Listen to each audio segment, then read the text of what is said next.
Together, let us pray for God's abiding presence. Almighty, eternal God, our most gracious Father in heaven, you are exalted above all your creation and your church. Your holiness and justice are resplendent in their perfection. Your mercy and compassion are new every morning. How glorious is your name, your majestic name. We worship you with the deepest thanksgiving and the highest praise. For you are always good, and your steadfast love never fades. Thank you for our daily food, the air we breathe, and all you have created to sustain life. Thank you for family and friends, from whom we receive and to whom we may give the blessings of love. Thank you, dear Lord, for the people, seen and unseen, known and unknown to us, who help us live each day, helping, working, doing things we cannot do by ourselves, praying, laughing, weeping, and lifting some of the burdens we have to carry, paving the way for our victories. We owe this all to you, dear God. Thank you, Holy Spirit, for your power working in us. Thank you for enabling your church live out our faith, carry out our mission to proclaim the gospel, be the light of the world, salt of the earth. Merciful God, we ask for your forgiveness. We have sinned against you in our thoughts, when we think of ourselves more highly than we ought, when we think ill of others. We have sinned against you in our speech for every untruthful statement. We have sinned against you in our deeds for breaking our promises to you and others. Forgive us, Lord.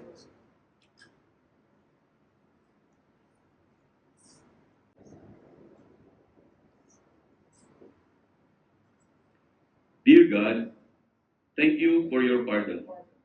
Thank you for cleansing us from a guilty conscience. Thank you for another opportunity to rise above our failures and empowering us to leave the sins that so easily entangle us. Bless us with a deeper understanding of your word, that we may know you more, love you more, and obey you more. May you alone be glorified in our worship. In the name of Jesus Christ, we pray. Amen.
Please stand for the reading of God's Word from the book of Ephesians, chapter 1, verses 13 to 19.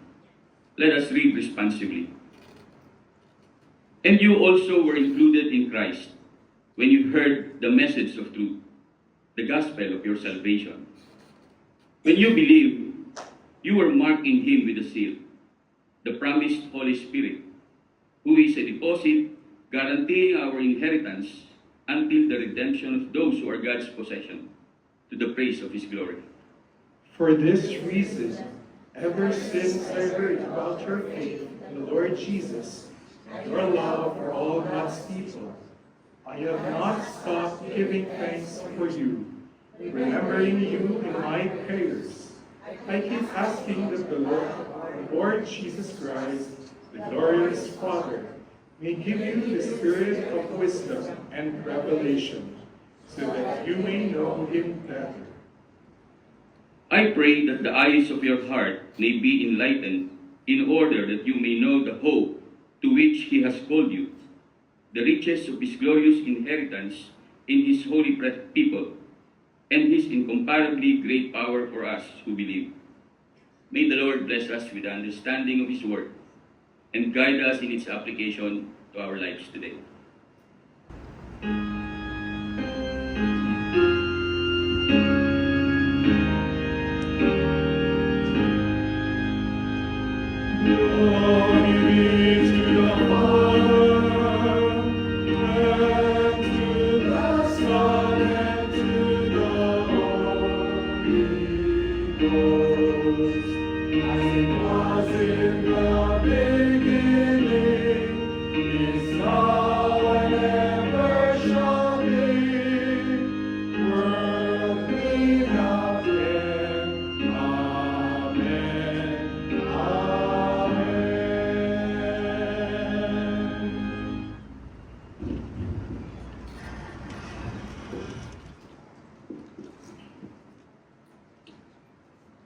Let me ask you, let us ask ourselves, what do we thank God for?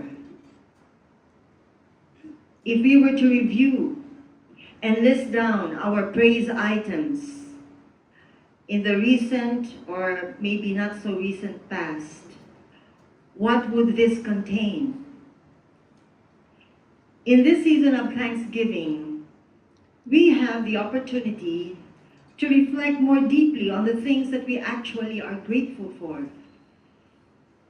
As we do, we become more aware of what truly means a lot to us, what we value, and what we strive for. As Christians, we must not only be open to God's watchful and loving gaze as He examines our hearts, but desire to know what He sees, so that we may benefit from His cleansing, His correction, and transformation. His desire is to continue making us grow, mature, and be built up to the full measure of our Lord Jesus Christ.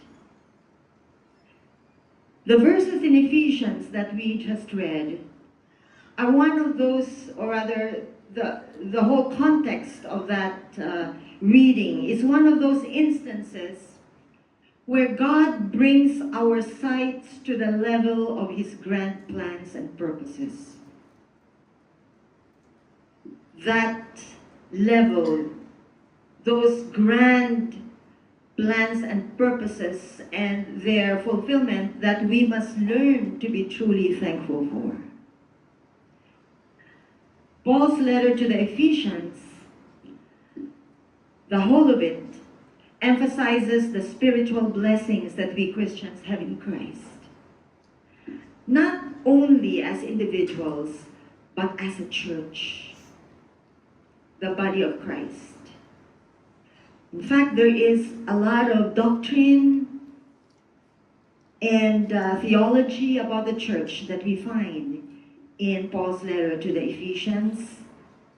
And I believe we should give the much needed weight and attention This having come from the inspiration of the Holy Spirit to a man like Apostle Paul, who has been considered as one, if not one, of the greatest missionaries, church planters of the early church.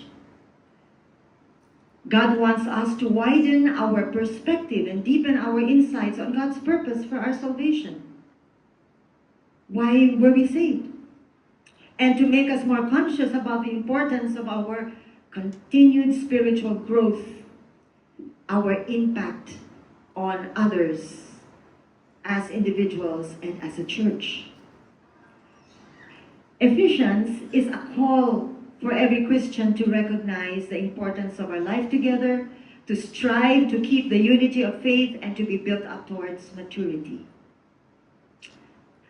And so in the opening verses of the first chapter of Ephesians, Paul sets the tone of thanksgiving, the highest praise and thanksgiving to God. And we read, starting from verse 3, that he wants to express his personal and hopefully the other Christians' thanksgiving for every spiritual blessing in Christ. There is a contemporary Christian worship song that says, I'm forever grateful to you. I'm forever grateful for the cross.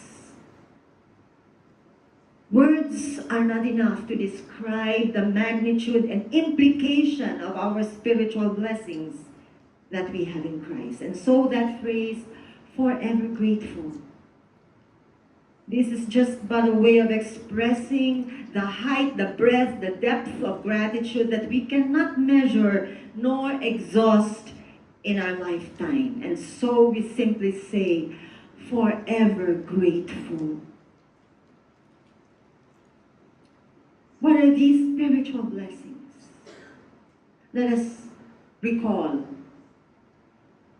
the forgiveness of sins.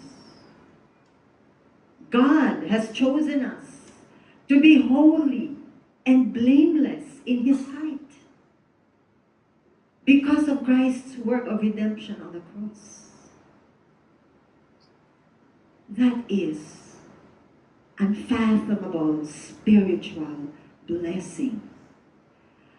Second, God has given each of us the privilege to belong to Him as His child by His sovereign will and pleasure, according to Ephesians. Not because of anything we are or everything we have done beforehand that should merit His pleasure, but out of His sovereign will that we probably will not be able to understand in this lifetime. The privilege of being His child through our faith in Christ, simply through our faith in Christ. Not everyone can boast of being the child of the most ideal parents. But every Christian can boast and be secure of being a child of God. God has given us the Holy Spirit to dwell in our hearts. According to Paul, the power of the Holy Spirit, the incomparably great power for us who believe, that same power that was exerted as Christ rose from the dead and now is seated with God at the right hand in the heavenlies. The Holy Spirit who enables us to live our new life in the Spirit. And even as we see the amazing transformation that is worked out in us by the Holy Spirit, we are taught that there is more to this earthly glory, more to the transformation of our spirits here on earth. That is but the first of more to come. It is but the first fruit. We are amazed about new lives in Christ, new creations in Christ as we see them living, working, and being with us, related to us. But according to the Bible, there is more to that. It is but a deposit, a foretaste of the full inheritance that will be ours in the age to come, to the praise and glory of God. Not only to our satisfaction, not only to our pleasure, but to the praise and glory of God. There is more to come. And if that is for the praise and glory to come, then we can only imagine how glorious that will be. And so, having laid that theological foundation, that basis for our faith and new life in Christ, the Apostle Paul continues to give us the reason for his overflowing thanksgiving to God. And hopefully we will learn from what made the Apostle Paul so very grateful. In verse 15, we read, "For this reason," meaning to say, for the reasons that I have shared with you, stated beforehand, for all those spiritual blessings. "Ever since I heard about your faith in the Lord Jesus and your love for all God's people, I have not stopped giving thanks for you." We can feel the truly sincere, overflowing gratitude and a sense of fulfillment in the heart of the Apostle Paul for the church, for the Christians in Ephesians, because of their faith in the Lord Jesus and their love for all God's people. The next important things that we Christians must continue to include in our thanksgiving list to God, aside from the spiritual blessings, is therefore this: we are to be thankful to God for every person who comes to true faith in Christ. When was the last time? Or how often do we find ourselves thanking the Lord for someone who has come to true faith in Christ? And then, closely associated with that, according to Paul, is the love among Christians and for the church. He says, "I have not stopped giving thanks for you, remembering you in my prayers, since I heard about your faith in the Lord Jesus and your love for all God's people." Christians touched by the goodness and blessings in Christ cannot just keep that gratitude for themselves and to themselves. They begin to see not only themselves, but the world and the other people in a new light, with new spiritual eyes. They say, "How could I have lived my life before without Christ?"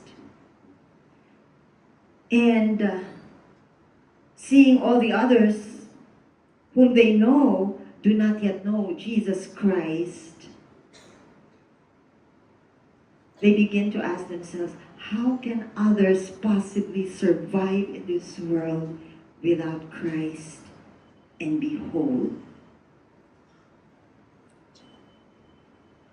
In the case of the Ephesian church, which the Apostle Paul had established a few years earlier before the writing of this letter to them, evidently Paul was so thankful to God from the very first time he heard about their faith in the Lord Jesus and the growing community of faith built in love for one another. Jesus said, "There is joy in the presence of the angels of God over one sinner who repents." There is not supposed to be only earthly joy among us, but the heavens are rejoicing over even just one sinner who repents. How valuable is every soul who is saved by God's grace, just as we are, just as we were. Don't you realize how the angels were rejoicing when you came to the saving knowledge and faith in Jesus Christ?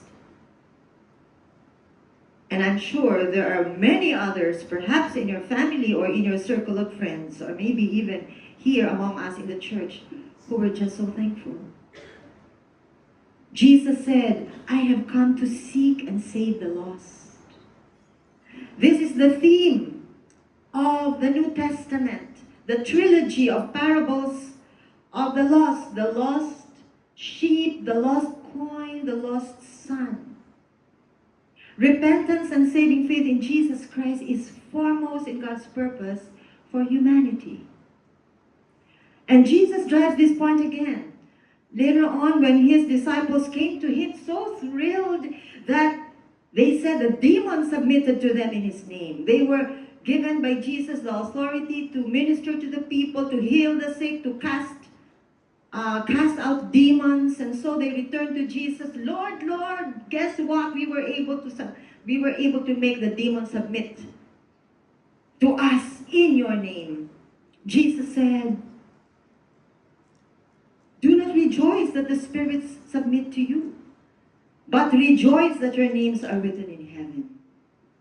I'm sure Jesus didn't mean to say that miracle was insignificant or that it was not important. I'm sure Jesus was happy that they were able to carry out their mission, but he says, wait a minute.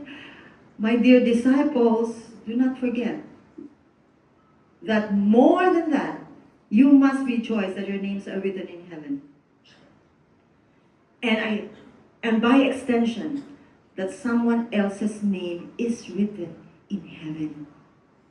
In the Bible, when your name is written in heaven, it is a way of saying that you have been granted entrance into the heavenly kingdom of God because of your faith in Jesus Christ. Just as we rejoice and are forever grateful to God for our personal salvation, then that gratitude will be even more evident when we count it as one of our utmost sources of joy to see someone come to faith in Jesus Christ. And so, one of the marks of a growing maturity in our spiritual life, my dear brothers and sisters, is our concern for those whom we know or whom we doubt whether they are still not at peace with God through Jesus Christ. We ask ourselves, how may I be a channel of the gospel to these people? Now, as we thank God for new believers or the restoration of those who have backslidden, we must also be ever thankful to God for the love shared by God's people. There is nothing like the love that we have for one another as a church. In our local church alone, there is perhaps no organization that is more diverse in every aspect, yet bound together, meeting together Sunday after Sunday for worship, for ministry, for fellowship, some even Thursday after Thursday online or face-to-face for prayer, carving out time to study the Bible together and supporting each other in our D3s, reaching out to one another to pray or to be prayed for, and learning to help each other for needs in the most practical ways, helping one another through teaching and by our life example, to share the gospel in word and in deed.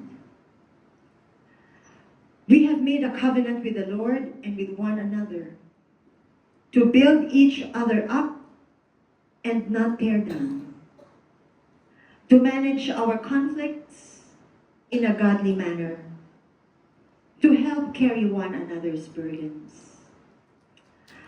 Aren't we thankful that we are blessed to be recipients of this love? Aren't we thankful that we are blessed to be channels of that love? Fourthly, we must be thankful for growth in spiritual wisdom and closer relationship with God. The Apostle Paul knew how important it is to keep growing in our faith and knowledge of spiritual truths, and in growing ever closer to God and in our love for Him. Because if we fail to grow step by step, failing to grow will make us vulnerable to being drawn farther and farther away. You see, that is the opposite force. That is the temptation that we face every day. So we need to be conscious about making some step of improvement, a show of growth, a show of maturity. And so that is the Apostle Paul's continuing prayer and deepest desire for Christians. For the Christians then, and I believe now, he said, I keep asking that the God of our Lord Jesus Christ, the glorious Father, may give you the spirit of wisdom and revelation, so that you may know Him better.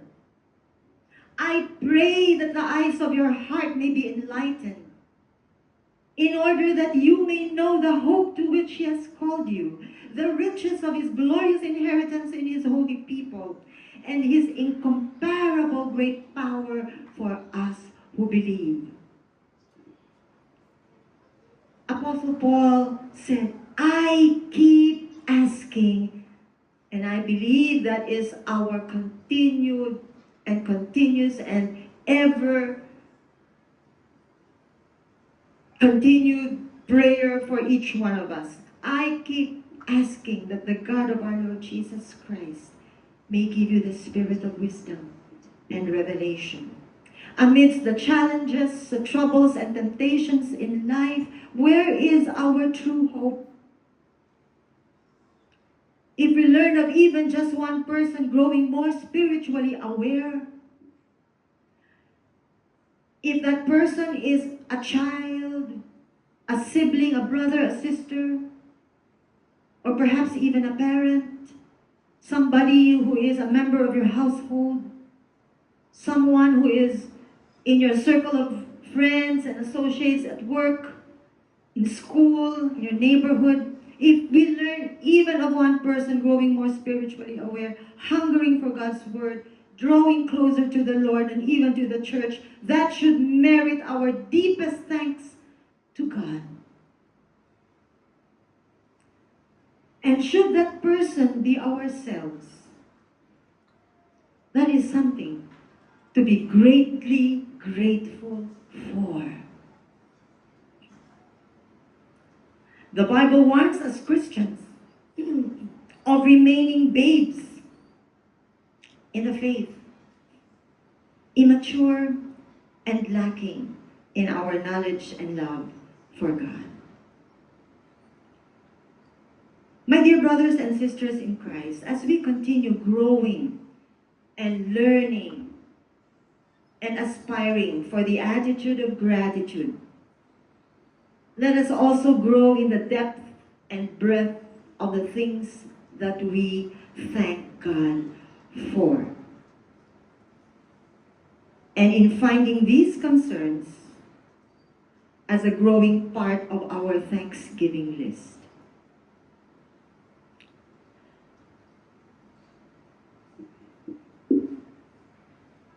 Paul was very intentional in his prayer.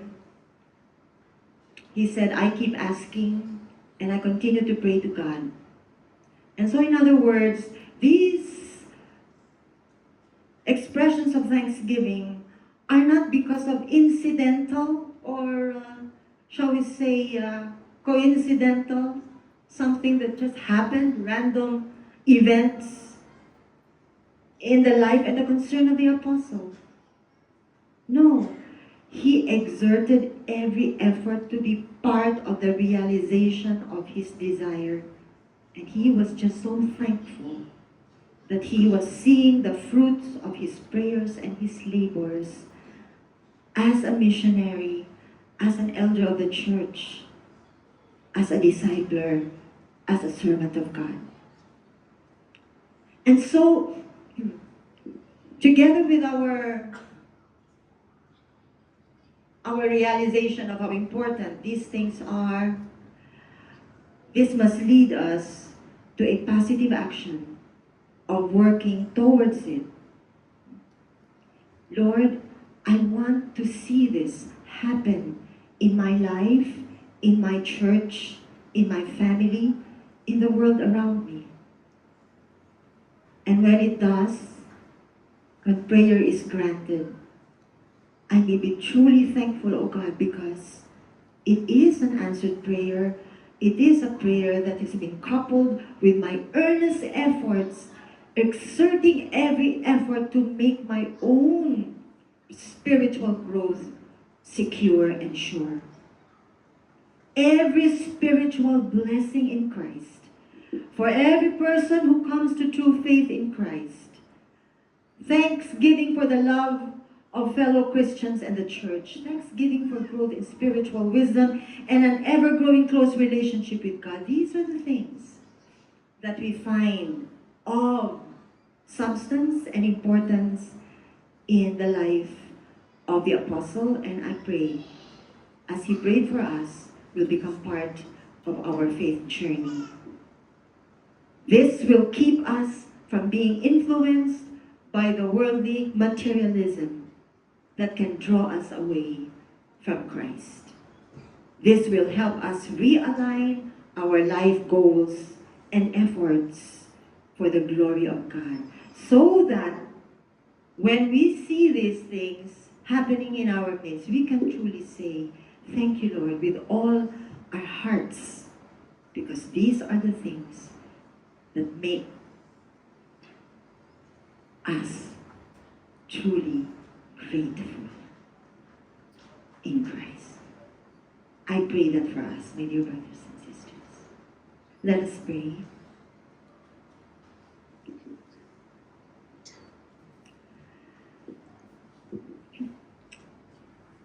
Praise you, Lord God, our Father in heaven. Indeed,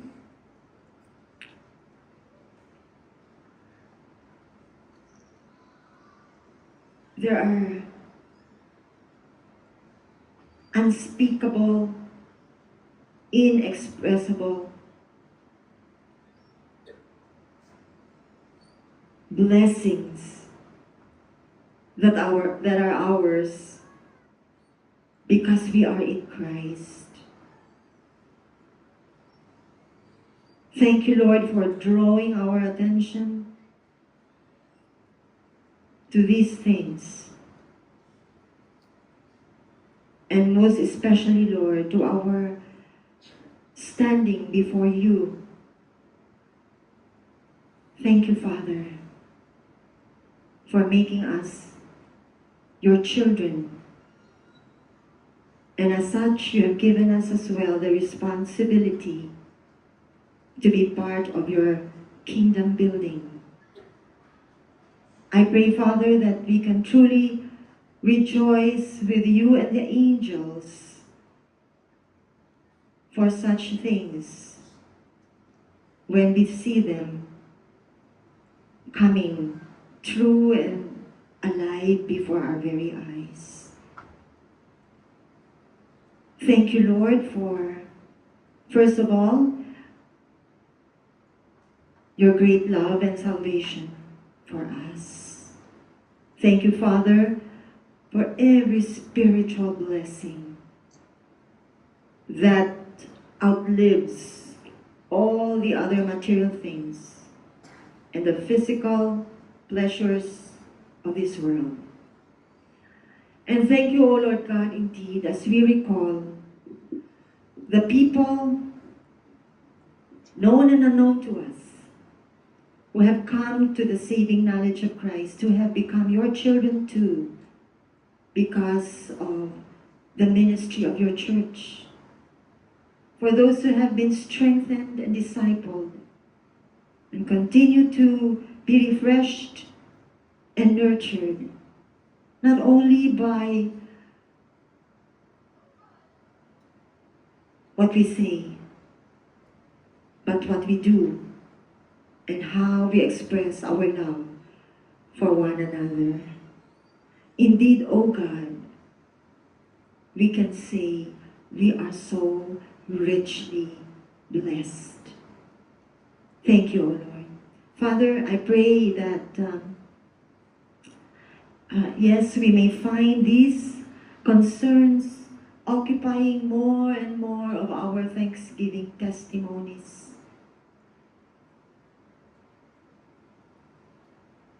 And also being more and more part of our deepest desires. And Father, that this will become also more and more the measure of our fruitfulness in Christ. Dearest Lord, you are speaking to us today, and whenever you speak, O Lord, you want us not only to listen, but to obey, to take a step of faith. By so doing, your Holy Spirit is transforming us from glory to glory, for the glory of your name. I pray, Lord, for each and every one who is here right now, for the families that we represent, for the ministries where we are serving, for the church that we are helping to build. I pray, O God, that indeed it will be our greatest joy to see more and more come to know Jesus Christ and follow him as they would truly the Lord and Master of their lives. There is a lot of trouble, Lord, out there in the world. We are in this world, but as you said, we are not of this world. Help us to bring something that is different and that makes the difference in our lives. That is Jesus Christ. I pray that you will give us the wisdom to think and to act in accordance with your good and perfect will. Lord, I pray also that in the midst of so much trouble, we will focus and fix our eyes on you, because you are the true one and only Savior of the world. Indeed, O God, you said that it is only through you that a person can become a new creation. Truly a new creation. We pray, Lord, for our concerns, wherever we may be, our responsibilities in our in the various positions and roles that we play in this life, whatever that may be, in the workplace, at home, in the church, in our community. I pray, O God, that we will make it our goal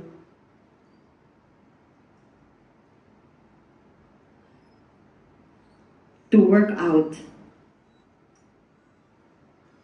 these desires and to look forward to their fulfillment and receive, Lord, that wonderful realization of how you have given them to us. Thanking you, Lord, for all the things that you are doing and working out. We pray, Lord, for our very own members who are dealing with health issues, those who have become weakened, Lord, by their sicknesses, by their sorrows and griefs. We pray, Father, that indeed we may be able to be a channel of hope and healing through your word. I pray that we will always remember, oh God, that you are our greatest healer. You are the healer of body, mind, and spirit, so that we may reach out in faith to those who are weak and in need. Lord, there are so many things that seem to be impossible, insurmountable, and even goals that seem to be too high to reach. Father, we know you are able to do immeasurably more than what we can even think of, imagine, and ask for. I pray, Lord, that we trust you enough to obey, one step at a time. Lord, you have placed us in this nation because you have a purpose, and that is to build your kingdom in this side of the world, in the Philippines. Thank you, O God, for your word that has come to us and that continues to sustain us, your church, your people. We continue to pray, Lord, for our leaders because much depends on them. We pray, O God, that righteousness will rise among our leaders because, as you said, when the righteous rule, the people will rejoice. But when the evil and the wicked ones rule, we will be destroyed. We continue to put our hope in you, O God, for as long as there are Christians who are prayerful and willing to trust you and do whatever is necessary so that we may be salt of the earth and light of this world. You remember, Lord, your nation Israel, the covenant that you have made with Abraham, Isaac, and Jacob, and everyone who has the faith of Abraham. We know, Father, that your plans are secure. Though your thoughts are not our thoughts, your ways are not our ways, Lord, we just obey and pray because we know in your sovereign will and purpose, you have chosen this nation to bring the light of your word to the rest of humanity. We thank you for them, O God, and pray that their leaders will always be guided by you, O God. In Jesus' name we pray. Amen.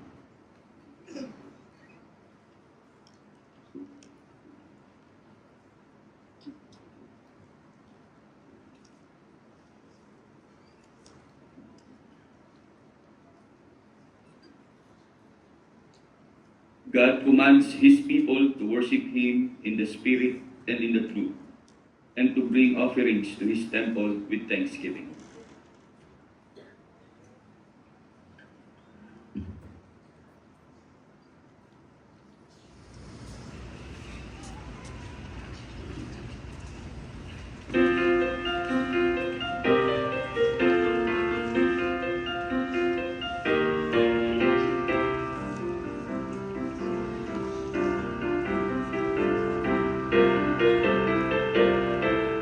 Rejoice, rejoice again, I say rejoice, rejoice, give thanks, and praise the joyful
pray. Loving God, we offer you these treasures because we honor and obey you. Bless these offerings that they may accomplish your divine purpose for our lives, the church, and your world. Amen.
Brothers and sisters in Christ, out of his glorious riches, may God strengthen you with power through his Spirit in your inner being, so that Christ may dwell in your hearts through faith. And being rooted and established in love, may you have power to grasp how wide and long and high and deep is the love of Christ, and to know this love that surpasses knowledge, that you may be filled to the measure of all the fullness of God, to the praise and glory of God the Father, Jesus Christ the Son, and the Holy Spirit. Amen. Amen. Amen.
Amen. Praise God. Thank you.